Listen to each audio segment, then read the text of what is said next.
Oke, teman-teman, buat kalian yang sudah bisa masuk, kalian bisa menyiapkan tulisan kalian di laptop atau di catatan kalian, ya. Nanti kalian boleh tanya, terutama kalau kalian masih menemukan kesulitan untuk nulis, ya. Karena kita akan setiap minggu kita akan menghasilkan, ya, dan minggu depan pada kuliah yang sama kalian sudah harus bisa menghasilkan 700 kata, ya, minggu depan. Jadi pastikan kalian ingat dan mulai kerja keras, ya. Juga setelah kelas ini tidak akan terlalu lama. Kalau tidak ada pertanyaan, kalian langsung mulai kerja keras, ya, dengan paper kalian. Lalu minggu depan kita akan konsultasi terakhir. Jadi kalau masih ada pertanyaan terkait dengan paper, itu kalian boleh ajukan, tetapi paper kalian udah jadi, ya. Lalu hanya akan ada revisi kecil, lalu hari Jumatnya papernya kalian kumpulkan sebagai ujian akhir semester. Dan dengan mata kuliah ini kalian udah selesai, ya, sebelum ujian akhir semester berlangsung, ya. Oke, teman-teman, siang hari ini saya akan mengajak kalian untuk membahas, ya, bagian ketiga dari tulisan, yaitu pembahasan tema. Pada pertemuan sebelumnya kita sudah mulai dengan pendahuluan, lalu bagian yang kedua adalah kerangka teoritis dan kajian terkait. Nah, kerangka teoritis ini terutama dari teori atau teoris, ya, yang berbicara tentang tema-tema terkait dengan sila keempat dan sila kelima. Lalu kajian terkait adalah orang-orang yang berbicara tentang tema yang kalian angkat, barangkali dari perspektif yang lain, ya. Dan kalian pandang ini memperkaya tulisan kalian. Nah, sekarang kita pada bagian pembahasan tema. Nah, bagian ini adalah bagian yang paling penting dari paper kalian, ya. Saya biasanya kalau membaca secara cepat, ya, paper kalian, saya biasanya akan langsung ke bagian pembahasan, ya. Saya seringkali melewati, ya, bagian pendahuluan atau penutup, karena sebenarnya hati sebuah tulisan ada di pembahasan, ya. Ini adalah bagian perut dari tulisan, maka bagian ini perlu dapat porsi yang paling besar, paling utama dari sebuah tulisan. Maka tidak boleh, ya, bagian pendahuluan dan bagian penutup lebih besar daripada bagian pembahasan, ya. Nah, kadang-kadang untuk kalian yang sedang belajar menulis, kadang-kadang kalian pendahuluannya kelamaan, ya. Sementara ketika pembahasan sudah kehabisan ruang. Penutup apalagi, ya, seringkali sudah tidak sempat karena tidak ada ruang sama sekali, ya. Maka nanti teman-teman di antara 700 kata itu kalian harus membagi secara proporsional, dalam arti pembahasan paling besar, penutup dan pendahuluan, lalu juga kerangka teoritis dan kajian terkait, itu porsinya harus lebih kecil, ya. Nah, pertanyaan tulisan itu seringkali perlu kalian tempatkan persis setelah pembahasan, ya, ketika kalian nulis, biar ingat pertanyaan tulisanmu itu apa, ya. Kadang-kadang karena tidak kita tempatkan, ya, langsung di bawah pembahasan, lalu kita tanya ini bahasnya sesuatu yang lain, ya, nggak nyambung, ya. Maka sebenarnya dengan menempatkan tulisan, pertanyaan tulisan secara sementara, ya, di bawah headline pembahasan adalah untuk mengingatkan kalian, ya, bahwa pertanyaan inilah yang akan kalian garap pada bagian, ya. Dan pada akhir pembahasan kalian pastikan bahwa pertanyaan tulisan itu terjawab dengan sangat baik, ya. Tidak cukup ya kalian menjawab pertanyaan itu secara baik ya. Kalian harus menjawab pertanyaan sangat baik. Mengapa? Karena ada banyak sekali penulis ya. Gagasan yang sekedar baik itu tidak cukup ya. Terutama nanti kalau kalian mencoba ya mengirim tulisan kalian entah ke koran, ke majalah, apalagi ke jurnal ya. Hanya tulisan-tulisan dengan kategori sangat baik ya yang biasanya itu diterima. Nah, maka ini adalah latihan ya buat kalian. Sekali lagi teman-teman, ini adalah latihan untuk nulis ya. Manfaat dari latihan ini mungkin nanti baru kalian rasakan kalau kalian terutama nulis skripsi ya. Tapi saya ingin mengawali bahwa kalian mencoba untuk menjawab pertanyaan tulisan itu secara sangat baik ya. Baik saja, apalagi rata-rata itu untuk sebuah tulisan akademik ya. Maka di dalam pembahasan ini yang saya harapkan kalian mengkurasinya ya. Seperti seorang pematung ya, seperti seseorang yang membuat karya seni ya. Di bagian pembahasan ini perlu ada keterarahan ya. Krismanto bisa dimatikan ya soundnya. Keterarahan pada menjawab permasalahan tulisan ya. Jadi ada dinamika pertanyaan yang kalian ajukan itu pelan-pelan ya, secara selangkah demi selangkah kalian jawab pada bagian pembahasan ya. Dan diharapkan ketika pembahasan itu semakin jauh ke dalam halaman-halaman itu, kita harapkan ada kedalaman ya dalam menganalisis masalah. Maka buku yang kalian baca, kajian terkait yang kalian ambil, itu akan menentukan ya kedalaman dalam menganalisis masalah. Maka nanti silahkan kalian mengecek ya, apakah orang-orang yang kalian sebut dalam paper kalian ini orang-orang yang punya kredibilitas akademik ya. Atau hanya orang yang comot sana, comot sini ya, tulisan orang dan kemudian mengkompilasi ya.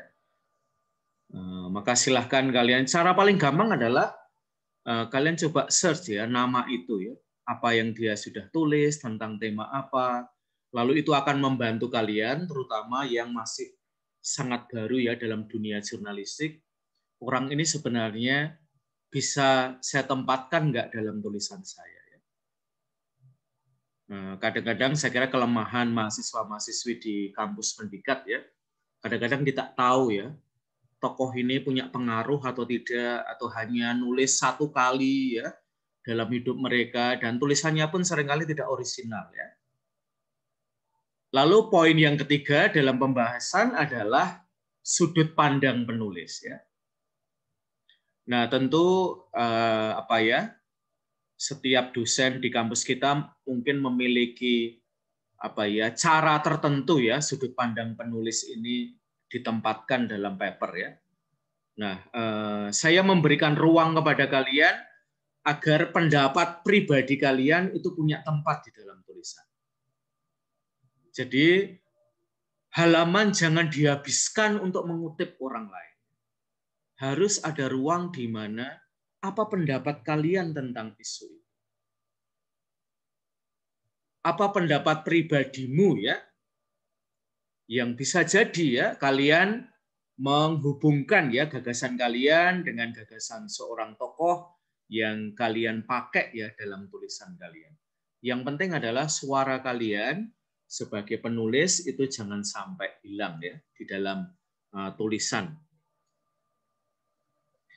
Oke, sekarang saya akan bicara bagian penutup dari tulisan ya.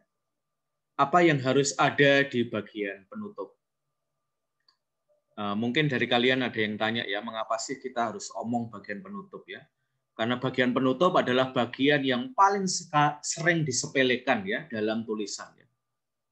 Dianggap bahwa orang nggak akan baca ya bagian ini.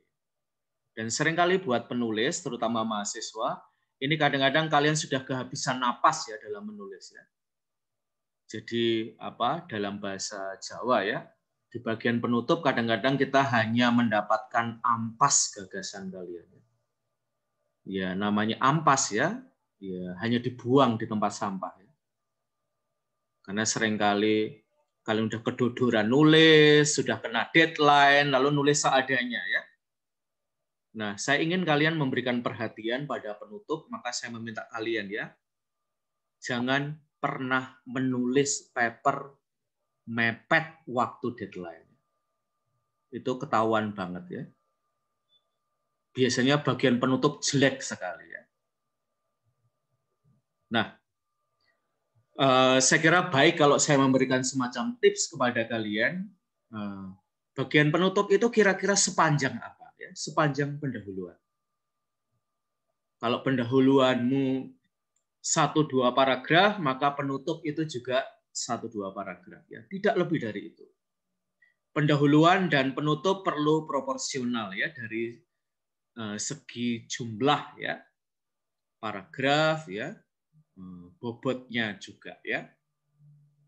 Lalu apa yang harus ada di bagian penutup adalah jangan membayangkan bahwa pembaca itu kamu minta ya mengingat ya tulisanmu dari awal sampai tengah sampai akhir ya. Mereka seringkali harus kita bantu ya. Kita segarkan ingatan pembaca, yaitu latar belakang persoalan yang berpuncak pada pertanyaan tulisan ini apa sih? Disebut lagi ya, latar belakang persoalan tulisan ini apa yang kemudian menjadi pertanyaan tulisan kamu. Nah, berbeda dengan pendahuluan, pada bagian penutup ini harus sudah ada jawaban atas pertanyaan tulisan. Jadi ini bedanya dengan pendahuluan ya. Pada bagian penutup jawabannya sudah harus ada ya. Nah, karena kalian menggunakan kerangka teoritis tertentu dan kajian terkait tertentu, maka kalian cek ya, apakah kerangka teoritis dan kajian terkait itu membantumu menjawab pertanyaan. Kalau belum atau bahkan tidak membantu ya, lalu ya kamu ya mengakui ya keterbatasan tulisan ini adalah ternyata kerangka teoritis dan kajian terkaitnya tidak banyak membantu ya. Nah, maka itu harus dikoreksi ya pada akhir ya, semacam kalian melakukan confession ya. Ya, semacam pengakuan dosa ya sebagai penulis bahwa ternyata kerangka teoritis dan kajian terkait yang kalian ambil tidak terlalu bagus ya. Sehingga jawaban atas pertanyaan tulisan juga tidak terlalu bagus.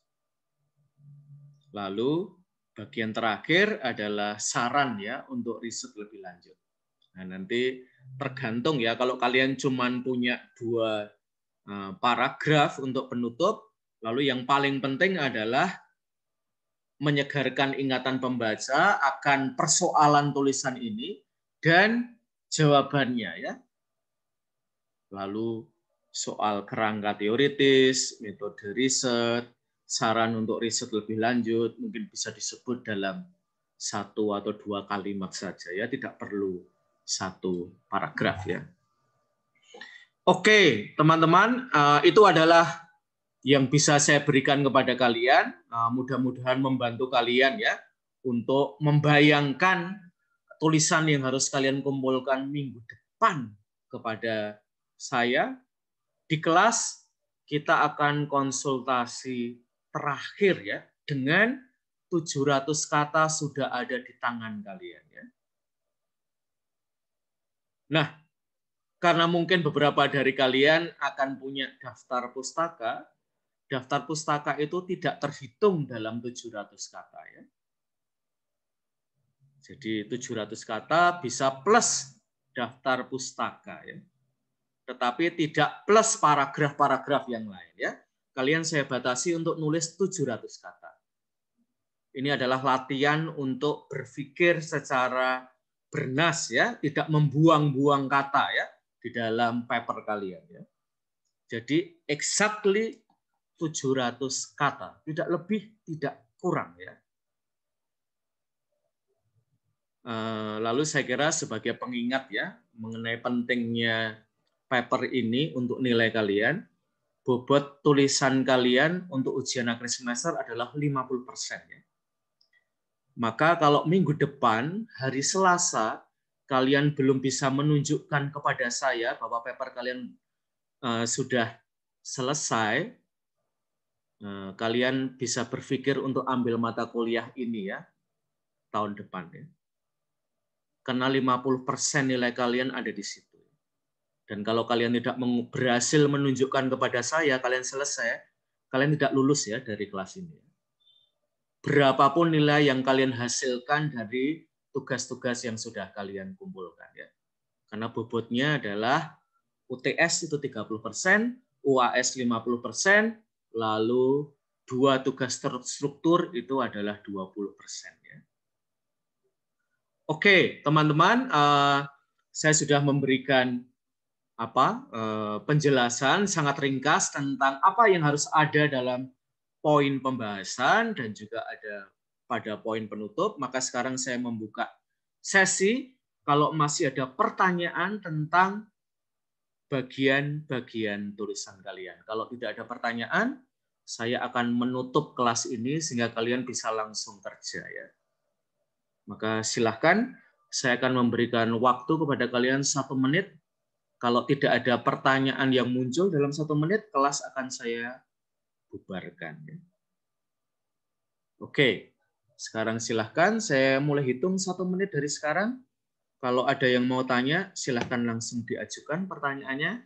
Kalau tidak ada, berarti sekarang saat untuk menyelesaikan tugas kalian. Terima kasih, silahkan kalau ada yang bertanya atau ingin membacakan tugas kalian, saya persilahkan. Ya.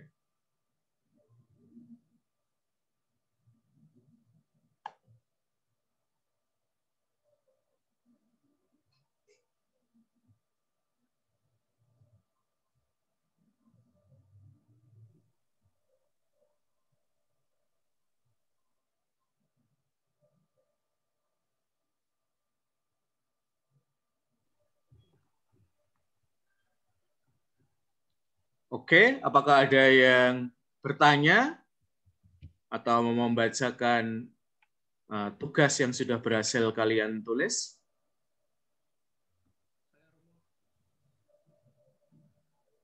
Saya mau bertanya, Romo. Saya mau bertanya, Romo. Oke, Andra, silahkan Andra. Suaranya lebih keras ya, Andra. Oke, siap, Romo. Saya mau bertanya soal ini, Romo. Soalnya bisa lebih keras lagi, Andra? Halo, Romo. Ya, lebih keras ya. Siap, Romo. Jadi saya ini kan kemarin juga mengutip dari tulisannya Bung Hatta itu kan. Namun saya juga Romo sarankan untuk juga melihat dari Sidonata yang temanya itu susahnya melahirkan demokrasi. Iya. Nah, saya masih bingung untuk penempatannya itu, Romo, karena kalau untuk dari tulisan Bung Hatta itu saya tempatkan itu kan di latar belakang yang bisa mencerminkan apa yang saya ingin tulis begitu. Nah, kalau yang ini lebih baiknya itu saya meletakkannya di mana, Romo? Sidonata ini untuk kutipannya. Oke, ya. Sebagai referensi. Nah, kemungkinan begini, Andra ya. Bagian pembahasan karena ini menjadi bagian yang paling gemuk ya dalam tulisan kamu. Maka misalnya kalau kamu merasa bahwa pada bagian misalnya kerangka teoritis atau kajian terkait, kamu hanya bisa menyinggung ya tulisannya Sidonata atau para pemikir lain, maka di bagian pembahasan kamu bisa menyebut secara lebih lengkap ya gagasannya. Nah, karena memang ruangnya lebih lapang ya di bagian pembahasan ya. Maka di bagian pembahasan itu kamu mencoba ya, pertanyaan itu selangkah demi selangkah kamu dalami ya. baik dengan pemikiran orang lain dan nanti juga dengan pemikiranmu ya. Jadi misalnya nanti pada bagian pembahasan ya, misalnya apakah kamu setuju dengan Sindunata ya, apakah kamu mau menggarisbawahi gagasannya tentang sakitnya melahirkan demokrasi itu ya, atau kamu akan menanggapi tulisannya Hatta. Nah, kayak gitu ya. Jadi ini yang akan kita lakukan pada bagian pembahasan ya. Jadi nah, menariknya pada bagian pembahasan ini karena kita mulai ya berkomunikasi dengan beberapa gagasan ya, sampai akhirnya nanti Andra semacam lalu gagasan saya untuk pertanyaan ini apa gitu ya. Nah, ini seringkali terbantu ya oleh para pemikir yang memang kita kutip ya, baik pada kerangka teoritis. Kerangka teoritis itu kan sebenarnya menerangi ya persoalan itu ya. Karena bisa jadi persoalan itu sedemikian overwhelm kita ya, sedemikian membuat kita itu tidak bisa mikir lagi ya. Membuat kita kayaknya ya demokrasi Indonesia itu kayak gitu. Tetapi justru dengan kerangka teoritis yang kita miliki itu, lalu kita jadi tahu nggak kayak gitu kok ya. Nggak harus skenario-nya itu kayak gitu. Ada skenario lain ya. Nah, itu sumbangan dari kerangka teoritis itu ya. Lalu misalnya Sindunata juga omong tentang itu ya, bahwa masih ada ruang misalnya untuk orang-orang yang punya integritas baik, tanpa memiliki modal finansial, mereka maju ya, dan bisa terpilih ya misalnya ya. Tapi memang berdarah-darah, jalannya panjang ya. Orang harus betul-betul mendapatkan dukungan dari konstituennya ya, orang-orang yang mengangkat dia, dan mungkin gotong royong mengumpulkan bahkan mungkin dana ya agar dia bisa maju dan seterusnya. Begitu Andra. Oke Romo. Terakhir Romo. Ya. Mengenai tentang penutup. Kan tadi udah sedikit Romo sudah lengkap lah Romo jelaskan. Namun di bagian penutup ini kan biasanya selain daripada kita memberikan jawaban kan pasti ada sebuah solusi untuk perubahan seperti itu. Nah, saya masih terkadang bingung untuk menempatkan sebuah ini Romo. Selain dari jawaban itu solusinya itu Romo, itu yang saya terkadang masih ini ditempatkan di mana seperti itu. Ketika misalnya dari semua pertanyaan saya itu jawaban, kemudian pasti solusi untuk agar mengajak orang-orang itu juga berpikir sama seperti itu. Ya membuat si pembaca ini akhirnya tergugah gitu, ingin membuat sebuah perubahan seperti itu. Itu saya perlu penjelasan dari Romo atau masukan lah. Ya, ini salah satu tantangan ya, bukan hanya untuk Andra dan kalian ya. Hampir selalu ya, misalnya kalau saya nulis, apalagi nulis dalam bahasa Inggris ya, salah satu kelemahan biasanya adalah tulisan kita itu kurang engaging ya, kurang melibatkan pembaca ya, kurang mengajak ya, mungkin saya kira tantangan mungkin untuk generasinya Andra dan teman-teman yang lain ya. Agak sulit ya untuk meminta teman-temanmu membaca dari awal sampai akhir ya. Apalagi kalau pertanyaan itu mungkin pada akhirnya ya baru terjawab sebagiannya. Tapi enggak apa-apa ya Andra, ini salah satu olah intelektual itu memang kita berharap bahwa pertanyaan itu terjawab, tapi mungkin pertanyaan itu tidak terjawab sepenuhnya ya. Tetap ada ruang yang ya belum terjawab sampai akhir ya. Dan itu enggak apa-apa ya. Misalnya maka tapi enggak apa-apa seringkali ya perubahan kalau mengikuti pemikirannya Arundhati Roy ya, mengapa sih sekolah masih penting ya kalau pada akhirnya ya kita melihat dalam konteks Indonesia ya, sekolah-sekolah yang bergengsi ya kayaknya sama aja mencetak orang-orang yang koruptor nantinya ya ketika jadi pejabat pemerintah. Tetapi itu tidak boleh membuat kita lalu kendor ya terhadap pendidikan ya, karena seringkali revolusi mulai dari pendidikan. Dari orang-orang yang tercerahkan dan kemudian punya gagasan tertentu ya, yang tidak harus gagasan kita itu bisa dimanfaatkan orang sekarang ini ya. Kalau kita hanya menghitung dalam hitungan apa ya, ya mungkin pengalaman kalian lah ya, kalau kalian nulis sesuatu yang kalian anggap berharga di media sosial ya, di Facebook, di Instagram ya, berapa sih yang mau baca tulisan-tulisan yang kita pandang baik ya? Tidak banyak ya. Tetapi saya selalu punya keyakinan ya bahwa tulisan yang baik suatu ketika akan menemukan pembacanya. Mungkin setahun, 2 tahun ya. Orang ketika kita tawari apa ya tulisan kita di media sosial nggak mau baca ya, dilewati gitu aja. Tetapi barangkali sikap mereka berubah ya ketika itu udah jadi buku ya. Orang tanya ya di mana bisa baca, padahal sebenarnya udah kita taruh di situ ya berapa lama ya. Tapi orang nggak baca karena belum jadi buku ya. Masih jadi kayak tulisan di status Facebook ya. Nah, orang biasanya belum pada mau baca ya, karena dianggap belum bermutu ya.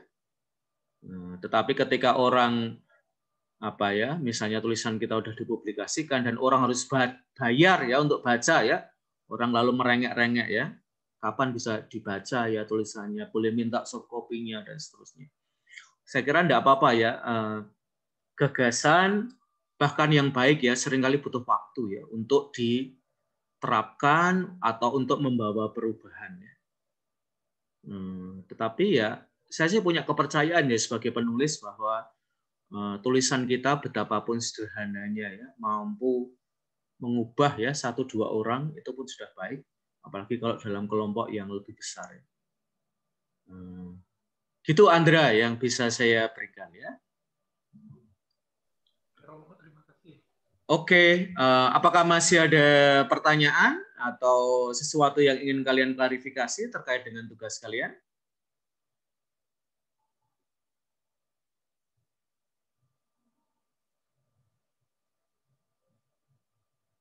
Oke, tidak ada suara berarti kalian sudah siap untuk kerja sendiri-sendiri.